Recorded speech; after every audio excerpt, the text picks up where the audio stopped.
मिथिला खबर में अहाँ सबके स्वागत ये हम बाजि रहल छी मनोज चौधरी। देखिए मनीष सिसोदिया जी ने एक उदाहरण सेट किया है। भारत में एक शिक्षा क्रांति उन्होंने लाई है और जब सब लोग ये मान चुके थे कि सरकारी स्कूलों में पढ़ाई नहीं हो सकती है, सरकारी स्कूल जर्जर ही रहेंगे, सरकारी स्कूल में जो गरीब बच्चे हैं, जिनकी आमदनी कम है, उन्हीं के बच्चे जा सकते हैं।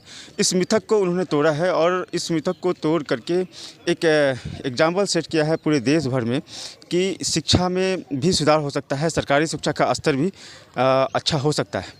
ये उनकी बहुत बड़ी उपलब्धि है और ऐसे शिक्षा मंत्री जिनके ऊपर में एक शराब की आबकारी नीति के तहत झूठा मुकदमा करके और गलत तरीके से फंसा करके उनको जेल में डाल दिया गया, ये भाजपा की जो है शुरू से रणनीति रही है। और आपने देखा होगा कि पीछे भी मुकुल राय वो उन पे बहुत तरह के एलिगेशन लगे, बहुत तरह के केसेस चल रहे थे, भाजपा में गए, वो छूट गए। आप असम के मुख्यमंत्री को देखिए, हेमंत सोरेन विश्वास को, तो उनका भी वही था। कांग्रेस में जब थे उन पे सीबीआई और ईडी का छापा चल रहा था और केस की सुनवाई जो थी वो बहुत तेज़ी से हो रही थी, मगर जैसे ही वो भाजपा में जाते हैं तो वो फिर से मुख्यमंत्री बन जाते हैं। तो ये भाजपा का ये तरीका है, वो सीबीआई और ईडी के माध्यम से दूसरे राजनीतिक दलों पे दबाव बनाती है और दबाव की राजनीति करती है। और अगर यही मनीष सिसोदिया, जिनको उन्होंने मुख्यमंत्री बनने तक का ऑफर दे दिया था, अगर वो भाजपा में चले जाते तो वो फिर सारी चीज़ें खत्म हो जाती है, उन पर कोई किसी प्रकार का कोई मुकदमा केस नहीं होता। तो ये झूठे तरीके से उनको फंसाने की साजिश है और इस साजिश को आम आदमी पार्टी बिल्कुल बेनकाब करेंगे। मनीष सिसोदिया जेल से बाहर आएंगे, ससम्मान आएंगे, क्योंकि अभी भी इस देश में न्यायिक व्यवस्था है और हम सबों को न्यायिक व्यवस्था पे पूरा विश्वास है। एक दिन मनीष सिसोदिया वैसे ही जेल की छूट के आएंगे जैसे आम आदमी पार्टी के लगभग 20 से ज़्यादा विधायक जिन पे झूठे मुकदमे हुए थे वो बाहर आए और ये भी बाहर निकलेंगे।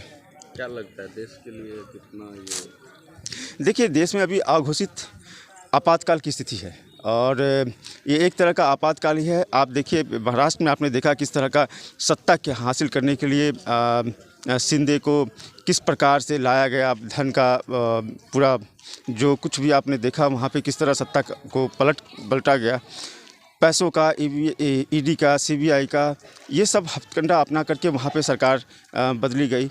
वैसे ही और कई राज्यों में ऐसी चीज़ें हुई। ईडी और सीबीआई का लालच का धौंस दिखा करके ये सरकार जो है अब सत्ता में किसी प्रकार सत्ता हासिल करना चाहती है। तो ये बिल्कुल भी एक स्वस्थ परंपरा नहीं है इस देश के लिए, ये लोकतंत्र के लिए बिल्कुल खतरा है और एक प्रकार से ये अघोषित आपातकाल ही है। आपातकाल में जिस प्रकार लोगों को झूठे मुकदमे में जेलों में डाल दिया गया था, उसी प्रकार इस बार ये सब कुछ किया जा रहा है। कई नेताओं को आपने देखा धीरे धीरे जेल में डाला जा रहा है। आप देखिए, यूपी में एक नेहा राठौर नाम की लड़की है जो गाना गाती है, यूपी में काबा।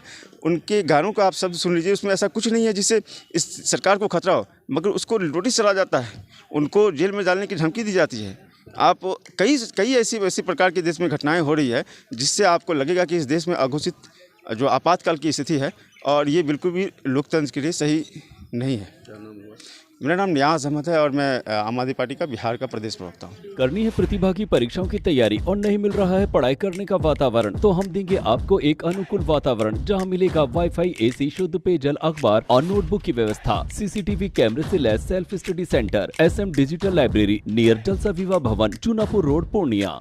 हेलो बच्चों, क्या हाल चाल? फिजिक्स वाला का विद्यापीठ लाइन बाजार पूर्णिया में खुल गया है। यहाँ के फैकल्टी दिल्ली, कोलकाता व कोटा से हैं, जो किसी न किसी IIT एवं NIT से मास्टर डिग्री होल्डर हैं। यहाँ world class infrastructure with library facility, scholarship के अलावा विशेष छूट भी उपलब्ध।